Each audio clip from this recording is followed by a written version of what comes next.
Assalamualaikum warahmatullahi wabarakatuh.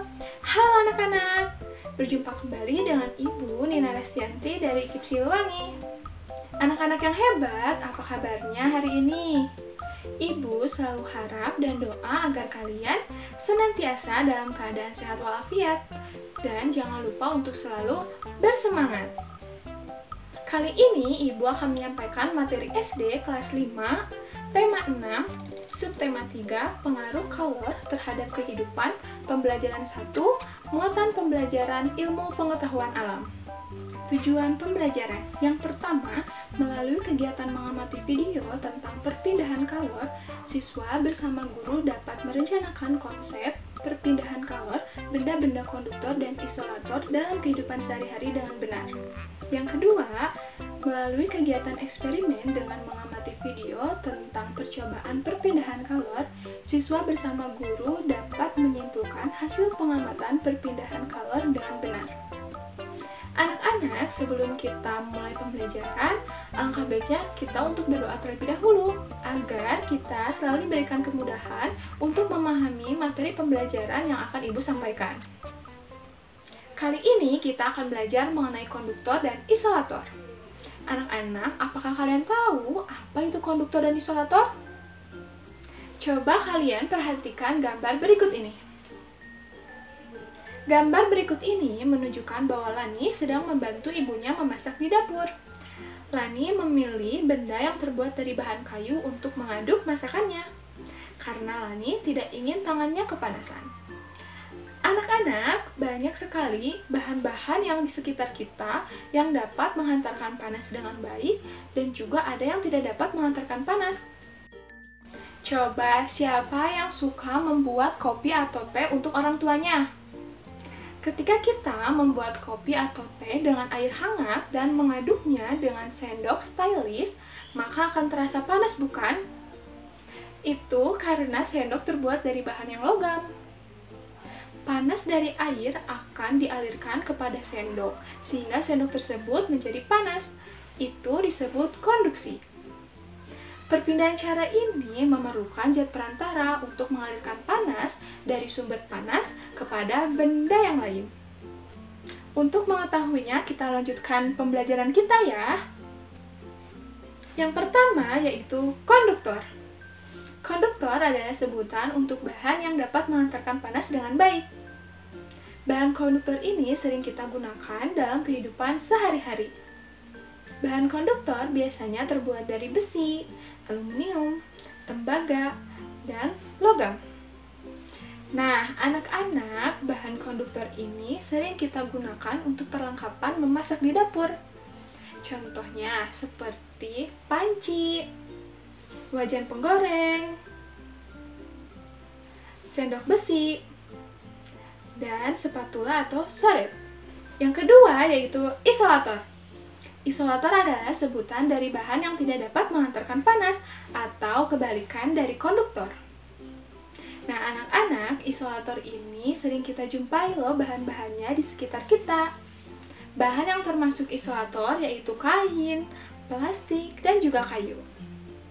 Contoh barangnya seperti centong kayu. Yang kedua ada baku bambu. Yang ketiga ada sarung tangan. Dan yang terakhir ada kain lap. Anak-anak, selanjutnya, selain ada bahan konduktor dan isolator, ada juga bahan semikonduktor.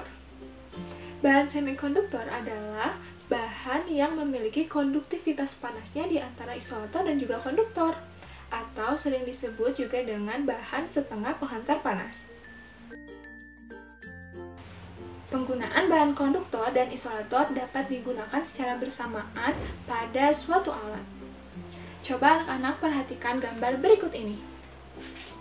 Panci di sini dapat digunakan untuk memasak air dengan bahan-bahan yang berbeda. Ada bahan yang bersifat konduktor dan juga isolator.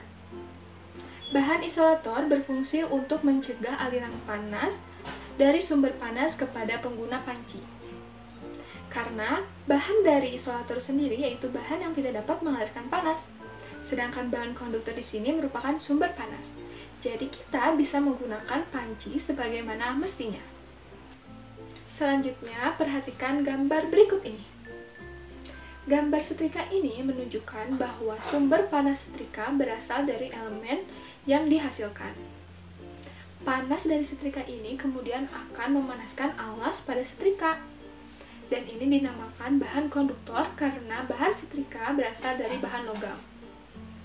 Sedangkan pegangan setrika berasal dari bahan plastik, yang berarti isolator, sehingga kita dapat dengan mudah untuk menggunakan setrika.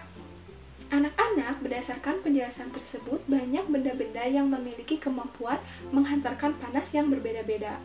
Untuk lebih memahaminya, coba yuk kegiatan berikut ini.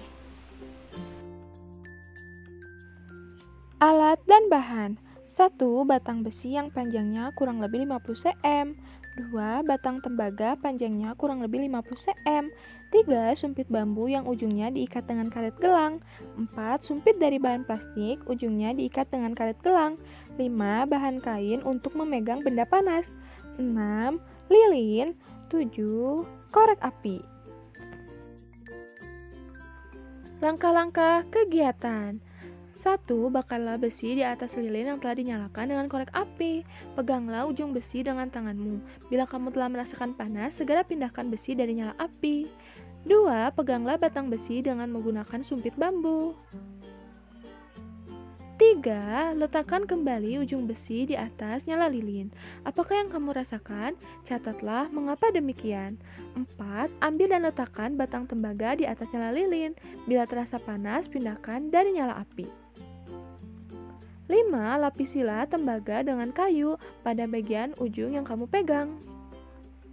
6. Letakkan kembali batang tembaga di atas nyala lilin. Apakah yang kamu rasakan dan mengapa demikian? 7. Lakukan kegiatan yang sama. Ganti sumpit bambu dengan sumpit berbahan plastik. Catat apa yang kamu lihat dan rasakan. 8. Ganti sumpit berbahan plastik dengan kain yang biasa digunakan untuk memegang benda panas di dapur. Untuk memegang besi dan tembaga yang telah dipanaskan di atas api lilin. Catat apa yang kamu lihat dan rasakan. Kesimpulan pembelajaran kita hari ini bahwa banyak sekali benda-benda yang dapat mempercepat atau memperlambat penghantaran panas. Di antaranya ada konduktor, isolator, dan semikonduktor. Ternyata benda-benda tersebut adalah benda-benda yang sering kita gunakan dalam kehidupan kita sehari-hari. Alhamdulillah, pembelajaran kita hari ini telah selesai. Terima kasih sudah menyaksikan video ini. Semoga video ini dapat bermanfaat bagi kita semua. Sampai jumpa di video selanjutnya. Salam sehat dan tetap semangat. Wassalamualaikum warahmatullahi wabarakatuh.